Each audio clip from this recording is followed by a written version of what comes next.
Alright guys, so as always, welcome back to the channel. This is Deep South Bayou Diesel. As you know, I've been tracing a bad vibration issue. Just to give a little update as to what I've done. So here's a new slip yoke that I bought about a week and a half, 2 weeks ago.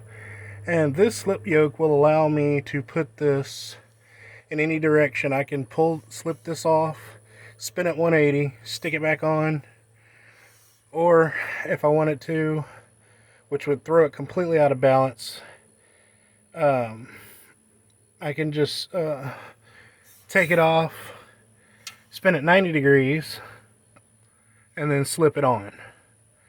So that tells me that the slip yoke that I pulled off of here was bad because it only allowed it to go on one way, and it was very difficult, even that one way, to put it on. So that tells me that the old slip yoke was bad.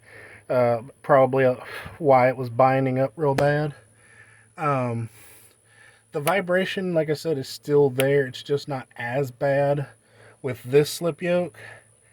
But I do believe I finally figured out what's causing the vibration, because I had this back half of the drive shaft completely removed from here as well as back here, and I had it rolled out of the way, started the truck, put it in drive, and from the extension housing, this is a two-wheel drive, so from the extension housing all the way to this center support or carrier bearing, everything was spinning smooth as butter. There was no issue. When I put it back together, and of course I had it up like this, and then I had it in drive, it was only going like 10 miles an hour, but as this complete shaft was spinning, what I noted was all the way here, still just as smooth as butter. But as soon as you get behind this U-joint, which I checked this U-joint, checked to make sure it wasn't any play in it in any direction, and everything's good and tight. I mean, all the clips are there on all sides. So, I don't know if you can see that up there. And then you got this one over here. But like I said, I checked every single one of these. You know, it's got plenty of grease in it. I grease these every time I take this down. I put grease in it. As a matter of fact, before I slip this over here, I'm going to put some more grease on these splines here. That's why I don't have it connected yet. I'm going to slide it back. I have it in phase. As you can see, the everything is in phase. So, I'm going to put some more grease on these splines here, and then slip this yoke back over it, and then put this boot. This boot slips into these little notch here, these grooves. But yeah, I was trying to, I've turned this drive shaft in every direction and started it up, and it still has that really bad vibration. And like I said, it starts back here. It starts behind this U-joint, or like right here at this U-joint. So it starts back here, which tells me more than likely it's not this, because if the vibration was really bad here, you'd think it would send the vibration up through here. I even checked that U-joint. You know, I kind of have to do a little backwood ingenuity. I'm sure that this pinion yoke needs to be replaced. I'm quite sure it does. I've messed with this nut a couple of times. I tried pulling this off because I had bought another one. So what I'm wondering is if I made the vibration worse. But I have to use a little backwoods ingenuity because these grooves in here, like even when I put the straps on this piece here, these move around inside of it, even though it's nice and tight. So what I do is I took these snap rings and I stick it one on either side, and these little ears right here keep it held in. Plus there's a no, there's not a groove there. I thought there was, but yeah, these little tabs here, these little ears, I put it right there, and it doesn't go from side to side anymore. There's no play in it, so I know that's not where the vibration is with these, one sitting here and one sitting here. That way it's even. What I have discovered here recently, okay, let me play Wheel of Fortune. I think that's the name of the game, or The Price is Right. That's the one. So The Price is Right, you know, they sit there and they spin this that giant wheel. I'm sure you guys remember that.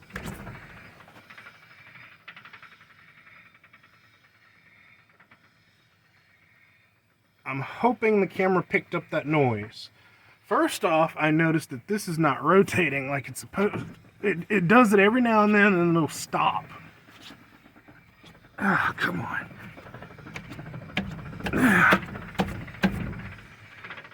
See, it stopped, even though that's spinning.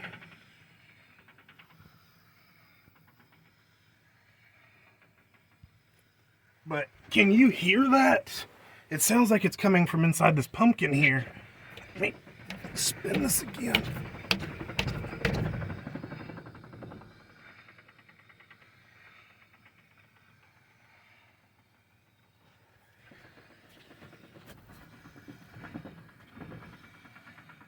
It's like a clicking noise. Now these do have 410 gears, and I know that some gears can make a little noise. My oil is good. I changed it not too long ago. There are no leaks. There's no leaks from this pinion seal. There are no leaks coming from the differential plate back there. So, and then of course there's nothing coming out of the seal here or over there. It would have been a telltale sign of a leak all over somewhere. There's no signs of any leak. Everything is dry. This is just, you know, I live on a gravel road, but I'm wondering if it's something inside the case here. You know, I mean, I know there's supposed to be some preload, but someone told me that you can't check preload on a single rear wheel drive 350. It has to be a dually that you can check your pinion preload. So I don't know, you know, if there's any validity in that. But what I do know is, you know, I've spun rear ends like this before, and I don't ever remember hearing that clicking, chattery sound. Granted, this is my first diesel, so there could be something about a diesel that I'm just not picking up on, or maybe I'm not comprehending, you know, and I'm fine, you know, admitting my ignorance to that. If someone can chime in and let me know, hey, yeah, that's normal, or no, that's not normal, you know, please let me know. You know, I'm not ashamed to admit I don't know it all. So I'm wondering if I have discovered where my vibration is, and it's something to do with this rear end. So I'm going to put all this back together and park my truck, but if it's just as simple as me taking all this off and just replacing it with a rear end that's in good condition, you know, no leaks, no bent pinion shaft or anything like that, I'm all for it. I mean, it's a simple job. You just undo your brake lines, your park lines. Let's see, what else we got here? You disconnect your shocks. I take my blocks off, of course. And that should be it. It should be, oh, let's see here. Yeah, once you disconnect it from this, it's disconnected from the leaf spring. So yeah, once that's done, this whole thing should just roll out of the way and put the new one in. So if I have to just get a rear end for it to stop doing all this vibrating, that I'm all for it. I mean, like I said, the previous owner used it to pull a very heavy horse trailer, and before that owner, it was used as a ranch truck. So there's no telling what kind of, stress was put on this rear end. I mean, the heavy horse trailer alone, um, I think she said it was a 40-foot horse trailer. So, I mean, more than likely, that's what it could be. But, yeah, and don't think that this is a leak. This is just grease. Every time I put this back on, I grease it up, which explains why there's that grease on there. So, no, there's not a leak there. It's just grease. But I'm going to put this back together. Where's my mark? I should have yellow on one side. There it is. Alright, so I'm going to put all this back together. And like I said, I do believe I found it. And see, this is also like super tight right here. Like, look at this. I'm putting I'm putting a lot of force on this, trying to turn it. And it seems stuck. And then there, now it turns. So it seems like it's got like a small bind in it. So I'm wondering if that is it. Like maybe something in there is bent or something of that nature. I mean, again, you put a lot of stress on these rear ends over the years and you don't maintenance them, then of course you're going to have problems start to pop up. But I think that is the issue, is there's something going on in that rear end. And see, I've had the back plate off. Like I said, last year I changed out the differential oil. So everything, there was nothing shiny. I didn't have the man's glitter, as well. Some people call sawdust man glitter. Some people call metal shavings man glitter. But there was no man glitter in there, and there were no chunks of metal in there either. So I know that with a worn pinion bearings, usually this will flop around. But this isn't flopping around, this is nice and tight. So again, if I'm wrong, if there's someone out there that has experienced a bad pinion bearing, but everything was still nice and tight, please let me know. I have no problem with constructive criticism. But yeah, I'm going to further research this, because I know that digging into this, just throwing parts at it, can be quite pricey. But I do know it's not the transmission, and it's not that slip yoke back there, but that center slip yoke was an issue, and everything is a lot smoother. Like I said, the vibration's not as bad, but that mirror, when I'm on the highway, that thing just goes to flapping around. And even when I'm doing like 30, 40 miles an hour, it's still just flapping around. And of course, if you look at my short, I have a short that I made where you can also see the drive shaft vibrating.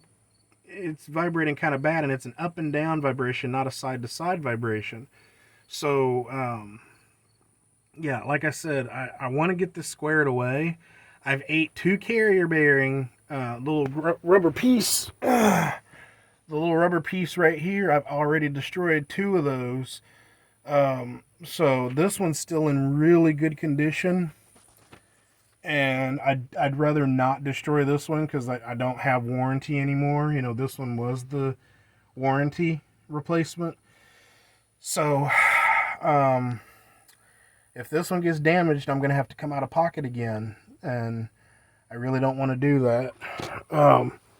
So like I said, if I can figure out if it's the rear end that's causing the bad vibration, if it's something simple like, I've got a buddy that owns a shop. I can take it to his place, get the bearings pressed off and the new ones pressed on.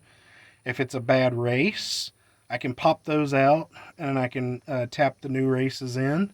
That's also not a problem. You know, does the rear end need to be shimmed? You know, that's also a possibility. You know, I do remember when I looked in there, it had the original factory shims, or caps, I think is what they call them. So, you know, it could be it just needs a complete overhaul. And, you know, something in there is loose, but just doing this by hand is not doing anything. But anyway, I usually don't make super long videos like this. I've talked enough. So if anyone's got any wisdom to send my way, any experience to send my way, please do. And as always, later, Gators.